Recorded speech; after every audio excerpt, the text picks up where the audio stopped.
తెలంగాణకు సంబంధించి నీళ్లు నిధులు నియామకాలు ఏ విషయమైనా కూడా బీఆర్ఎస్ పార్టీకే హక్కులున్నాయి, పోరాటం చేసే స్థాయి శక్తి కూడా బీఆర్ఎస్కే ఉంది. సో ప్రజలు తప్పు చేసిరు మొన్న అసెంబ్లీ ఎన్నికల్లో, ఈ పార్లమెంట్ ఎన్నికల్లో తమ వైపు ఉంటారని చెప్పేసి కూడా నల్గొండ వేదికగా కేసీఆర్ చెప్పే ప్రయత్నం చేసింది. నీళ్లు ఎటుపోయినాయి, బుంగలు పిల్లర్లు కూడులు, కృష్ణా జిల్లాలో ఆంధ్రాకు తరలింపు, మెగా కృష్ణారెడ్డికి ప్రాజెక్టు కడుతుంటే ఈయననే సహాయ సహకారాలు అందించి ఆడ ఎక్స్ట్రా ప్రాజెక్టులు కట్టి ఎక్స్ట్రా టీఎంసీ నీళ్ళు తీసుకుపోతుంటే చేతగాని ప్రభుత్వం 10 ఏళ్ళు చేసింది. ఇక నీళ్ళ విషయానికి వస్తే నిధులు, ఈ నీళ్ళతోటే నిధులు లింక్ అయింది. 7 లక్షల కోట్లు అప్పయింది, 1.5 కోట్లకు బ్రిడ్జ్ కట్టిండు, ఏది కాళేశ్వరం కడితే 2 ఏళ్ళు కాకముందే కాంగ్రెస్ కట్టిన శ్రీశైలం ప్రాజెక్టుకు ఇప్పటి మటుకు కూలిపోలేదు. నాగార్జున సాగర్ ఒకటి పిల్లలు కూలిపోతే 200 కోట్లు 300 కోట్ల రూపాయల నష్టం జరిగితే మొత్తం ప్రాజెక్ట్ అంతా భూతత్వంలో విడిచి ప్రాజెక్టే ఫెయిల్యూర్ అని చెప్పేసి అదే పిచ్చి మాటలు మాట్లాడతారు. ఫస్ట్ ఆఫ్ ఆల్ టెక్నికల్గా ఈ మేడిగడ్డ దగ్గర నుంచి నీళ్లు తీసుకొచ్చి ఇన్ని లక్షల కోట్లు కావడానికి అక్కడి నుంచి ఎత్తిపోయాలి.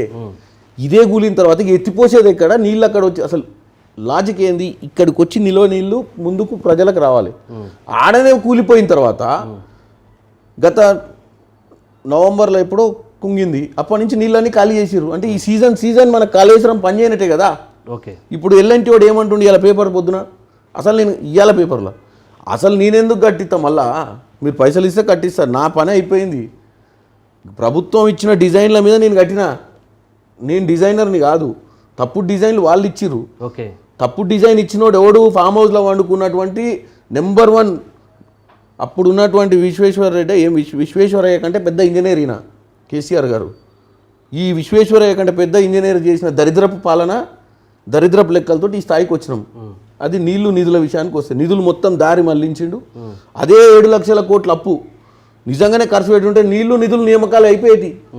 ఇక నియామకాలకు వస్తే టీఎస్పీఎస్సీ ఇంత దౌర్భాగ్యంగా పరీక్షలు పెట్టేసి అంటారు. ట్యూటోరియల్ అసైన్మెంట్ పరీక్షలు పెట్టినట్టు పెట్టిండు.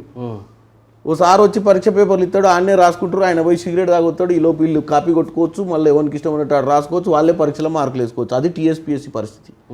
ఇంత దరిద్ర పాలన చేసి మళ్ళీ నీళ్లు నిధులు నియామకాలు వీళ్ళ పేటెంట్ రైట్లు, వీళ్ళు తీసుకొచ్చిన నినాదము, వీళ్ళు మళ్ళీ వచ్చి మళ్ళీ తెలంగాణను ఉద్ధరిస్తారని తెలంగాణ ప్రజలు నమ్మతలేరు. ఇక దరిద్రులు వీళ్ళు చేసిన కర్మకు నరేంద్ర మోడీ ఎంటర్ అయ్యింది. ఇప్పుడు వీళ్ళు ఏమైనా ఆయన దగ్గర ఊడిగం చేసుకుంటే ఇంతో అంతో మూలకు కుర్చీ చేస్తాడు, అన్న ముసలోడు కూర్చోవచ్చాడు. అంటే పొత్తుంటుంది అంటారా రెండు పార్టీల? పొత్తు ఉండకపోతే ఇవి ఉండరు కదా. గతంలో 2004లో అసలు ఎట్లా వచ్చిరండి అధికారం వీళ్ళు? ఓకే, ఎట్లా వచ్చారు? కాంగ్రెస్ తోటి పొత్తు పెట్టుకొని హరీష్ రావు, చెప్పులు లేని హరీష్ రావు వచ్చి ఎమ్మెల్యే కాకుండా మంత్రి పదవి తీసుకోడు మా ప్రభుత్వంలో. అంటే వీళ్ళు బతుకు తెరువు కోసం ఏదైనా చేస్తారు. 2004లో కాంగ్రెస్, 2009లో టీడీపీ అలయన్సీలు అది. ఓకే, ఇప్పుడు ఏమి పెద్ద వీళ్ళకేమన్నా పుటకులోడు ఏడ బతుకు తెరుగుంటే అలా కూటమి వైపు వచ్చే అవకాశం లేదా?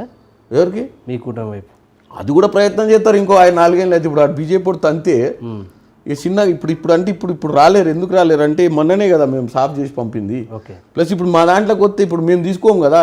వీళ్ళు 7 లక్షల కోట్లు తినకపోతే ఆలోచిద్దాం. నిజంగానే కేసీఆర్ చాలా పతివత, తప్పులు చేయలేదు, తెలంగాణ ప్రజలు పైసలు దోసుకోలేదంటే తీసుకోడు. అసలు ఇలా బీజేపీలో పంచాయతీ ఏంటండి వారం రోజుల నుంచి, అరే వాడిని తీసుకుంటే మొత్తం మన అకౌంట్లో పడతాడు అని చెప్తారు. తెలంగాణ ప్రజలు మనని కూడా తరిమి కొడతారు. అసలు వద్దని చెప్పి బండి సంజయ్, మన కిషన్ రెడ్డి పోయి ఢిల్లీలో ఓ సారు వాళ్ళని రానియకూరని చెప్తారు. ఇది పరిస్థితి.